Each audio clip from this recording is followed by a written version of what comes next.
கணவன் என்ன சொல்றானோ மனைவி கேட்பாங்க, மனைவி சொல்றத கணவன் கேட்பான், 2 பேரும் சொல்றத பிள்ளைங்க கேட்கணும். அப்படித்தான் சிறு தொண்டர் வாழ்ந்து வந்தார் எங்க செங்காட்டங்குடியில. அடுத்த வாரம் குரு பூஜை, அடுத்த வாரம் இதே மத்தியான நேரம், சித்திரை மாசம், பரணி நட்சத்திரம். அவர் தினந்தோறும் ஒரு சிவனடியாருக்கு ஒருவேளை சாப்பாடு போடுவார். அன்னைக்குன்னு யாரையும் காணோம். இன்னைக்கு யாரும் இல்லை. அந்த ஊருக்கு போனா யாருமே இருக்க மாட்டாங்க. அன்னைக்குன்னு ஒரு சிவனடியார் வந்தார். அந்த அடியார் நம்மள மாதிரி அடியார் இல்லை. மண்டை ஓடு மாலை, சடாமுடி, தோல்ல சூலாயுதம், கருப்பு கலர்ல துணி, காலில் சலங்க, மர பாதரட்சை, கையில திருவோடு, கமண்டலம், தண்டம், கருப்பு கயிறுல பூணூல், அப்படியே கண்ணில் அப்படியே கோபம் தெரிக்கிற கண்ணு, பல்லெல்லாம் கார, ஆள் அப்படியே 10 அடி உயரம் வந்து நிற்கிறார் எங்க செங்காட்டங்குடிக்கு. தபதி பிச்சாந்தேகி அப்படின்னு மண்டவோட காமிக்கிறார். சோறு இருந்தா போடும். சிறுத்தொண்டருடைய மனைவி, சுவாமி உள்ள வந்து உட்காருங்க அப்படின்னா, வெண்காட்டு நங்கை, பெண்கள் இருக்க வீட்டில் நான் வரமாட்டேன், ஓ அங்க தெரியுது பார் அந்த கோயில், ஆத்தி மரம், அந்த மரத்துக்கடியே உட்கார்ந்துருக்கிறேன், உன் கணவனை வர சொல் ஓ அப்படிங்கிறான். யார் வந்தவ? காபாலி. வந்த காபாலியை சிவபெருமான் அப்படி வந்திருக்கிறார் வேஷத்துல. 1000 வருஷத்துக்கு முன்னாடி நம்ம நாட்டில் நடந்த அற்புதம் இது. எங்க இத்தாலியிலேயோ ஜெர்மனிலேயோ நடக்கலாம். நம்ம ஊர் பக்கத்தில் நடந்தது, கும்பகோணம் பக்கத்தில் நடந்த அற்புதம். சிறுத்தொண்டர் போறார், சுவாமி எங்க வீட்டுக்கு வந்து ஒருவேளை சாப்பாடு சாப்பிடுங்க சுவாமி, அன்னம்பாளிப்பு செய்யுங்க சுவாமி, எம்மை உன்னால் இனிது ஊட்ட முடியாது அப்பனே, எனக்கு உனக்கு சாப்பாடு போட முடியாதுடா, போ போ போ. சுவாமி நான் ஒரு நாளைக்கு ஒரு சிவனடியாருக்கு சாப்பாடு போடலன்னா என் உயிரை விட தவிர வேற ஒண்ணுமே. என்னுடைய கொள்கை ஒரு சிவனடியாருக்கு ஒருவேளை சோறு போடணும் சுவாமி. இன்னைக்கு எங்க வீட்டில் வந்து நீங்க அருமையான சாம்பார், ரசம், பொரியல், அப்பளம், வடை எல்லாம். நான் என்ன சாம்பார் ரசமும் சாப்பிடுவேனா? நான் சாப்பிடுவதெல்லாம் வேற சாமி. வேற என்ன வேணும்? உடுப்பி ஹோட்டல் சாப்பாடா, அன்னபூர்ணா சாப்பாடா, ஹோட்டல் சரவணபவன் சாப்பாடா, முனியாண்டி விலாசா, என்ன வேணும்? அதெல்லாம் இல்லை. நான் சாப்பிட்றது எப்போ தெரியுமா? 6 மாதம் ஒரு தடவை சாப்பிடுவேன். 6 மாதம் சாப்பிடுவேன். 6 மாதத்துக்கு ஒரு தடவை சாப்பிடுவேன். அடுத்த 6 மாதம், அப்ப ஆண்டுக்கு 2 தடவை சாப்பிடுவேன். இன்னைக்கு சாப்பிட வேண்டிய நாள் இன்னைக்கு வந்திருக்குது. உன்னால சாப்பாடு போட முடியாது சிறுத்தொண்டா, நீ போய்விடு, நீ போய்விடு என்று சொல்லுகிறான். யார்? பரமன். சுவாமி முடியவே முடியாது, நீங்கள் எங்க வீட்டுக்கு வந்து சாப்பிடணும், நைவேத்தியம் செய்யணும், அமுது பண்ணணும். அப்படிங்கிறியா? அப்படியா? சரி, என்னால் உன்னை பரிந்து இனிது ஊட்ட முடியாது. முடியும். நீங்க என்ன சாப்பிடுவீங்க? நான் சாப்பிடுவதோ பசு மாமிசம். பசு மாமிசமா? சுவாமி எங்க வீட்லயும் நிறைய மாடு இருக்கு, எருமை மாடு இருக்கு, ஆடு இருக்கு சுவாமி. இங்க வா வா. பசு என்றால் அந்த பசு அல்ல, நரப்பசு. நர என்றால் மனுஷன். நான் சாப்பிடுவது மனித மாமிசம். அப்பா சுவாமி நீங்க காப்பாளிகிறா? ஆமா, நீ நினைக்கிற மாதிரி முருங்கைக்காயோ கத்திரிக்காயோ சாப்பிட்றது இல்லை, மனுஷன் எலும்பை சாப்பிடுபவன். அது முடியுமா உன்னால்? ஓம் நம சிவாய். பெருமானே, செங்காட்டங்குடி பெருமானே, இதுவும் உன் சோதனையா? சரி சுவாமி முடியும். சரி நான் செய்யறேன். நில்லு நில்லு, எங்க போற? நில்லு, வா சிறுத்தொண்டா, இங்கே வா. இன்னும் சொல்லி முடிக்கல, லிஸ்ட் நிறைய இருக்கு. நான் சாப்பிடக்கூடிய நரமாமிசமும் 5 வயது பிள்ளையாக இருக்கணும், 5 வயது குழந்தையாக இருக்கணும். அப்பா கேட்டுக்கோ, அந்த பிள்ளையும் குலத்துக்கு ஒரு மகனா இருக்கணும். அவனுக்கு தம்பியோ அண்ணனோ இருக்கக்கூடாது, தங்கையோ அக்காவோ இருக்கக்கூடாது, அவன் ஒரு பிள்ளையா இருக்கணும். சுவாமி அப்புறம் அவன் உடம்புல மச்சம், மருவு, அங்ககீனம் எதுவும் இருக்கக்கூடாது, அவன் உடம்புல காயம் இருக்கக்கூடாது. சுவாமி அப்புறம் இன்னொன்னு கேளு, அந்த குழந்தையை நீ சமைக்கும் பொழுது அந்த குழந்தைய அழக்கூடாது. சுவாமி அப்புறம் அம்மா பிடிக்கணும், அப்பா அறுக்கணும், அதை நீங்களே சமையல் செய்து எனக்கு போடணும். இதுவும் ஒரு சோதனையா? ஈசனே, சிவகாமி நேசனே, இணையார் நடராஜனே, அப்பா இந்த சோதனை எனக்கு வரணுமா என்று நேரா அழுது கொண்டே சென்றார் சிறு தொண்ட நாயனார். தன் மனைவியிடம் சொன்னார், யாராவது இப்படி செய்வாங்களா? இல்லை இல்லை, இந்த அடியாருக்கு சாப்பாடு போடலன்னா நான் இப்பொழுதே கழுத்தை அறுத்துக் கொள்வேன். என் கணவன் போனா என் பிள்ளை நானும் செத்து போவோம். அப்ப கணவனுக்காக இந்த தொண்டை செய்யணும்னு பள்ளிக்கூடம் போயிருந்த சீராள தேவ நாயனாரை சிறு தொண்ட நாயனார் 11 மணிக்கு, காலை 11 மணிக்கு போறார். செய்ய மணியே சீராளா, வீட்டுக்கு வாப்பா. அந்த குழந்தை பார்த்தது, ஐயோ எங்கள் அப்பா தினந்தோறும் 4 மணிக்கு தானே வருவார், இன்னைக்குன்னு பார்த்து 11 மணிக்கே வர்றாரு. வீட்டில் லட்டு கிடைக்கும், அதிரசம் கிடைக்கும், பூந்தி கிடைக்கும்னு அந்த குழந்தை ஆசாசையாக வந்து அந்த குழந்தைய கையில் எடுத்தா கூட தீட்டு வந்துருமோன்னு நினச்சி தோளில் எடுத்து கொண்டு வந்தாராம். எப்படி கோயிலுக்கு நேர்ந்து விட்ட ஆட்டை தொடாமல் வருவாங்களோ அந்த மாதிரி தோளில் கொண்டு வந்தாராம் சிறு தொண்டனாய்.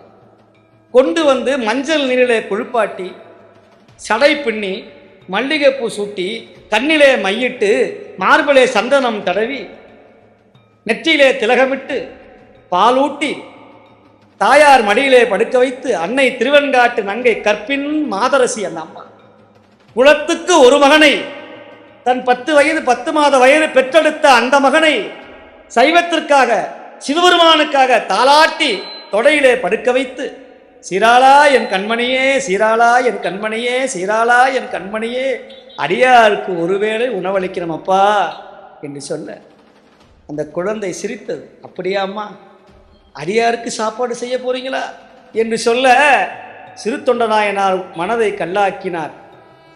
கத்தியை எடுத்தார். எம்பெருமானே, சதாசிவனே, கைலை நாதனே, உன்னையன்று வேறு கதி இல்லை அப்பனே என்று சொல்லி ஓம் நமசிவாய என்று சொல்லி பிள்ளையினுடைய தலையை அறுத்தார். தாய் பிடிக்க தந்தை அறிய அந்த குழந்தையை அக்கு வேற ஆணி வேறாக அறுத்து கொத்தி கரியாக்கி சமைத்து காய மசாலா அரைச்சு இலை போட்டு சமையல் ரெடி. சிறு தொண்டர் அப்படியே போறார், அடியார கூப்பிடுறார், சுவாமி நீங்க சொன்ன மாதிரி பக்குவமா செஞ்சாச்சு. சாமி பார்க்கிறார், இப்படி ஒரு தொண்டனா இந்த உலகத்துல உன்ன மாதிரி வேற யாரா இருப்பா? சிறு தொண்டா, உலகமே புகழக்கூடிய ஸ்தானம் உனக்கு தரப்போறேன்னு சுவாமி முடிவு பண்ணாரா? அப்படியா, சமையல் ஆயிடுச்சா? வர்ற ஓ என்று சொல்ல அப்படியே ஜலங்கை ஒலிக்க நடந்து வந்தாராம். ஜம் தக்கு ஜுன் தக்கு ஜன்னு தக்கு ஜுன்னு தத்திங் தக்கு ஜுன்னு த அப்படின்னு நடந்து வர்றார். ஊரே பயந்து நின்றதான். அப்படியே கண்ணில் கோபம், சூளாயுதம் ஏந்தி வர்றாரு சுவாமி. கமண்டலத்தை வச்சார். வெண்காட்டு நங்கையை இலைய போடு, இலைய போட்டு ஒவ்வொரு மாமிசமா வைத்தார்கள். சுவாமி இது என்ன? இதான் எலும்பு, இது நெஞ்சு, இது தொடை, எல்லாம் வந்துருச்சா, சாப்பிடலாமா? ஆமா, தலை எங்க? சுவாமி தலை வைக்கிறது மரபு இல்லையே. ஓஹோ, அப்படி ஒரு சமாச்சாரம் உண்டா? அது இல்லைன்னா நான் சாப்பிட மாட்டேன். நான் சாப்பிட மாட்டேன். சிறு தொண்டா, நீ என்னை ஏமாத்தி விட்டாய், மூடனே என்னை ஏமாத்தி விட்டாய், என்னை பசியோட போட்டிருக்கிறியே பாவி. யாரு? நம்மளா இருந்தா போலீஸுக்கு போன் பண்ணியிருப்போம் இந்நேரத்தில். இன்னைக்கு சுவாமி இதோ செய்யற அந்த நேரத்தில் அவங்க வீட்டில் ஒரு அம்மையா இருந்தாங்க, சந்தனத்தாதியார்னு பேரு. அந்த அம்மா, சுவாமி நீங்க கேட்கும்னு தெரிஞ்சு அந்த தலையை நான் எடுத்து வைத்தேன்னு. அந்த தலைய எப்படி சமைக்கணும் தெரியுமா? எனக்கு பிடிச்ச மாதிரி சமைக்கணும். ஏ சிறு தொண்டா, ஏவா உன் மனைவியை கூப்பிடு, அந்த உரல்ல தலையை போடு, 2 உலக்கையை எடுத்து நீங்க 2 பேரும் இடிக்கணும், இடிச்சு அதை சாராக்கி அதை ரசம் கொண்டு வா என்று சொல்ல அந்த தலையை போட்டு இடிக்கிறார்கள். பெத்த மகனுடைய தலையை தாயும் தந்தையும் இடித்து சாராக்கி ஒரு கும்பாவில் கொண்டு வந்து, சுவாமி பேஷ் பேஷ் ரொம்ப பிரமாதம், சரி சாப்பிடலாமா? சுவாமி சாப்பிடு சாப்பிடு சாப்பிடு. தனியா சாப்பிட பழக்கம் இல்ல சிறு தொண்டா, நீயும் சாப்பிட என் கூட. யாரு? எத்தனை கொடுமை பண்றான் இந்த ஆளு, இந்த சிவபெருமான். தான் பெத்த பிள்ளையினுடைய மாமிசத்தை தானே சாப்பிடுவதா? ஆமா ஆமா சாப்பிடு, இலைய போடு, சாப்பிட வைமா, எல்லாம் வச்சாச்சு. இப்ப சிறு தொண்டர் பார்த்தார், எங்க தான் சாப்பிட்டாதான் சாமி சாப்பிடுவாரோன்னு சாப்பாடுல கை வைக்க போனார் பாருங்க. கையை பிடித்தான் வந்த சிவன். ஏய், நீ தினந்தோறும் 3 வேளை சாப்பிட்றவன், நான் வருஷத்துக்கு 2 தடவை சாப்பிட்றவன். நான் சாப்பிட்றதுக்கு முன்னாடி உனக்கு என்ன அவசரம்? இரு இரு, இன்னொரு கேள்வி இருக்கு, கடைசி கேள்வி, அதை சொல்லிட்டு அப்புறம் நான் சாப்பிட்றேன். உனக்கு கல்யாணம் ஆச்சே, புள்ள இருக்கா? யாரு? அந்த புள்ள தானே சோறாக்கி போட்டுக்கிறோம், அந்த பிள்ளை தானே சோறாக மாறி இருக்கு. சரி சரி, ரெட்டை இலையா சாப்பிடக்கூடாது, ஒத்தப்படையா சாப்பிடணும், உன் பிள்ளைய வர சொல்லு, அவனும் சேர்ந்து சாப்பிட்டுமே. அட பாவி, அந்த பிள்ளைய சோறாக்கி போட்டுக்கிறோம். அதெல்லாம் முடியாது, உன் பிள்ளைய போய் நீயும் உன் மனைவியும் போய் கூப்பிடுங்க போ, அந்த குழந்தைங்க வரணும், இல்லைன்னா சாப்பிட மாட்டேன். ஆமா என்று சொன்னார் காபாலி.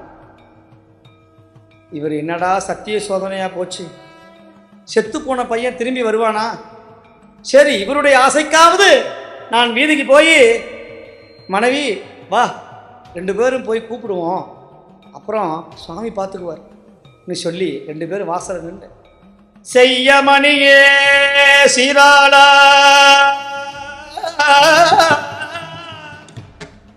செய்ய மணியே சீராளா சிவனடியார் உடன் முன்ன அழைக்கின்றார், சிவனடியார் உன்ன அழைக்கின்றார், வாராய் என் கண்மணியே, வாராய் என் கண்மணியே. சிறு தொண்டால் அழைக்கிறார், சீராளா சீராளா வா.